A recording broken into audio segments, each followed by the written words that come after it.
नमस्कार दोस्तों, आप जुड़ चुके वॉइस ऑफ एमपी से और मैं हूं अब्दुल अली ईरानी। मेरे साथ आज एक खास मेहमान मौजूद हैं जिनका नाम है स्तव्य गर्ग।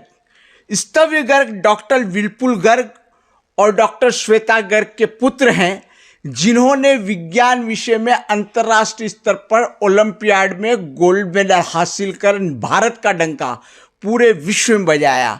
बेशुमार प्रतिभा के धनी हैं स्तव्य, और स्तव्य की एक खास बात जो है वो ये है कि इनके द्वारा एक पुस्तक लिखी गई है जिसका नाम है द ट्विस्टेड टेल्स। यह पुस्तक जो है अमेरिका की कैलिफोर्निया की जो नोशन प्रेस अंतर्राष्ट्रीय बहुराष्ट्रीय संस्थान है, प्रकाशन संस्थान है, उनके द्वारा प्रकाशित किया जाता है। आइए बात शुरू करते हैं स्तव्य से। स्तव्य, स्वागत है आपका।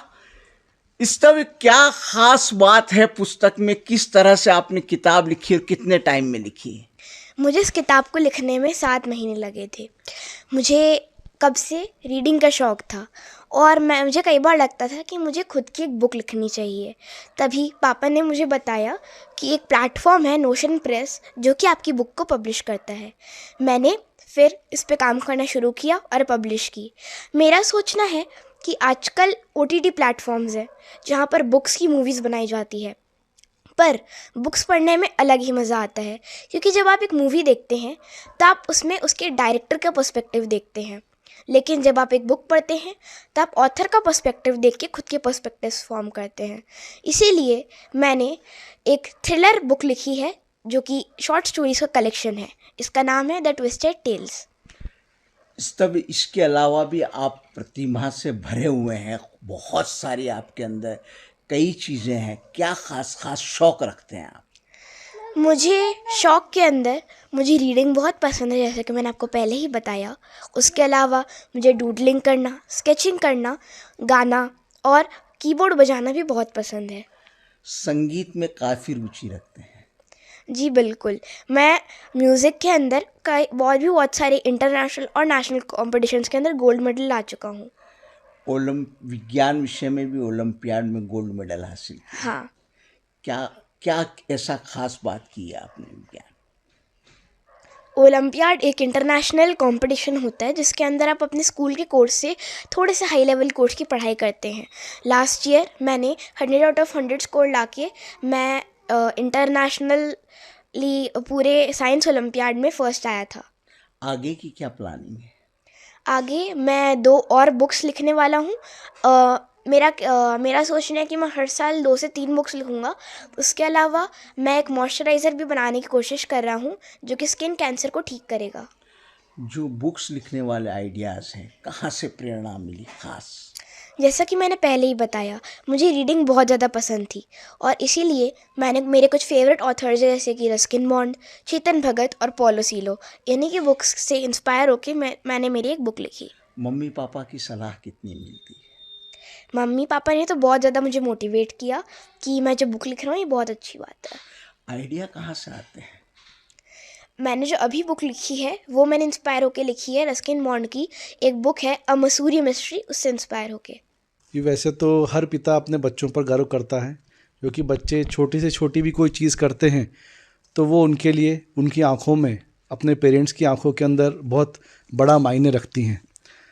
जहाँ तक स्तव्य की बात है तो बचपन से ही जब ये अपनी माँ के गर्भ में था, हमने एक क्लासेस अटेंड की थी जिसमें ऐसा बताया था, और हमारे महाभारत में भी हमने देखा है कि किस तरह जब बच्चा माँ के गर्भ में होता है, अभिमन्यु का जो हम सब जानते हैं, तो वो वहीं से सीखना शुरू कर देता है। तो हमने उसकी एक इनफॉर्मल ट्रेनिंग तब से शुरू कर दी थी। तब हम उसे राग की सीडी सुनाते थे। बुक्स पढ़ने का मुझे भी शौक़ था, मेरी वाइफ़ को भी शौक़ था, तो हम साथ में बैठ के बुक्स पढ़ा करते थे जब मेरी वाइफ़ प्रेग्नेंट थी स्तव्य के साथ। तो शायद वहीं कहीं से ये फाउंडेशन शुरू हुआ, और बाद में जब ये बड़ा हुआ तो इसकी रुचि भी रही इन सब चीज़ों के अंदर, और इसकी जिस भी चीज़ में रुचि रहती थी या जिसके बारे में नहीं भी जानता था तो हम इसे मोटिवेट करते थे ताकि इसे सब चीज़ पता चले कि दुनिया में क्या क्या है। फिर उसमें से वो अपनी पसंद के अनुसार उन चीज़ों में और आगे बढ़े। जी, हम हमारी तरफ से पूरी कोशिश करते हैं कि उसकी जो भी इच्छाएं हैं वो पूरी हों। आजकल के बच्चे बहुत तरह तरह की विचित्र इच्छाएं भी रखते हैं, लेकिन किंतु ये ऐसी इच्छाएं रखता है जो कि बहुत लॉजिकल हैं, जो कि बहुत अच्छी हैं, इसलिए हम उसकी हर इच्छा को पूरी करने की कोशिश करते हैं। उसके लिए हमें अपना समय भी देना पड़ता है, हॉस्पिटल से भी समय निकालना पड़ता है, कई बार बाहर भी जाना पड़ता है, बहुत एक्सटेंसिव रिसर्च करनी पड़ती है। तो इस तरह हम अपना योगदान देते हैं। स्तव्य में क्या ऐसी और ख़ास बात दिखती है आपको उसकी प्रतिभा के अंदर? बात करें। देखिए, अभी तो ये बहुत छोटा है, अभी तो इसे बहुत लंबा सफ़र तय करना है। म्यूज़िक के अंदर इसके अंदर बहुत अच्छा टैलेंट है। ये कोई भी गाना सुनकर उसे कीबोर्ड पर थोड़ी देर के अंदर ही प्ले करने लग जाता है। खुद अपना म्यूज़िक फॉर्म करने का भी इसके अंदर टैलेंट है, जिसे अभी और ग्रो करने की ज़रूरत है। गाने के अंदर भी इसकी आवाज़ बहुत अच्छी है। जब मैं खुद इसे सुनता हूँ तो मुझे इसे सुनने का मन करता है। हालांकि अभी इसे बहुत और भी आगे जाना है संगीत की शिक्षा के अंदर। मुझे बहुत गर्व है कि स्तव्य मल्टी टैलेंटेड है और वो मल्टीपल फील्ड में रुचि रखता है और उसे ओलंपियाड और या हर फील्ड में ही उसने अपनी बहुत अच्छी रुचि दिखाई है। उसने किताब भी लिखी है 11 साल की उम्र में, जो ठेठ अमेरिका की कंपनी प्रकाशित करने।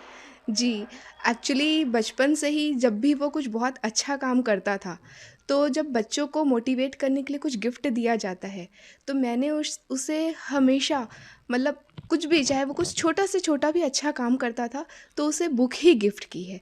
तो उसे एक रीडिंग का इस चलते शौक़ डेवलप हुआ और हमेशा वो बुक पढ़ने में उसने बहुत रुचि दिखाई और शायद वो इन्हीं सब बुक पढ़ते पढ़ते उसने अपना इंटरेस्ट डेवलप किया और आज उसने ये बुक लिख डाली।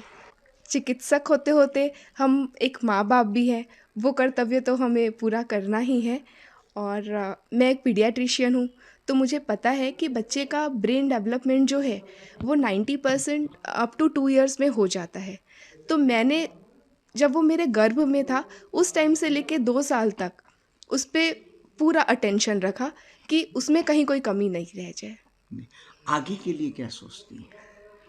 अभी ऐसा तो कुछ नहीं सोचा है, पर इसके सारे टैलेंट को देखते हुए मुझे पूरी उम्मीद है कि कुछ ये बहुत अच्छा ही करेगा।